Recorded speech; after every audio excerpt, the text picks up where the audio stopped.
Singareni area ప్రాంతంలో మీరు స్వయంగా ట్రాక్టర్ ఎక్కి మరి ఒక కంచెని కూల్చేశారు. అప్పుడు కూడా చాలా వివాదాస్పదమైంది.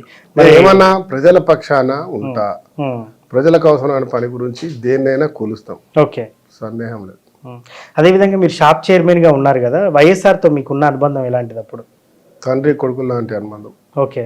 అదేవిధంగా వైసీపీలో కూడా మీరు జాయిన్ అయ్యారు, మరి జగన్ తో ఇలా ఉండేది? ఆ కుటుంబంతో ఉన్నప్పుడు, ఉమ్, చనిపోయినప్పుడు ఆ ఎమోషనల్ అటాచ్మెంట్ తోటి ఆ కుటుంబంతో నిలబడ్డా.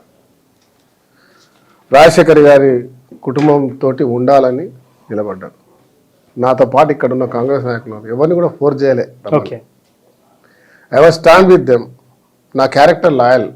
ఉమ్, సుధీర్ కుమార్ గారు చనిపోయే వరకు ఆయనతో ఉన్నాను. ఓకే. ఆయన చనిపోయిన తర్వాత రాజశేఖర్ రెడ్డి గారితో ఉన్నాను. ఉమ్. ఈరోజు సంబంధం ఉన్నాయి. జగన్ గారికి మామూలుగా ఫోన్ చేస్తారు అప్పుడు ఇప్పుడు ఏదైనా? ఆయననే చేస్తాడు, నేను చేయ. అవునా? ఆయనకి ఎప్పుడో టైం దొరికితే, బుద్ధి దొరుకుతుంది, ఎవడో నా దోస్తులు కలిసినప్పుడు చేస్తాడు. ఓకే.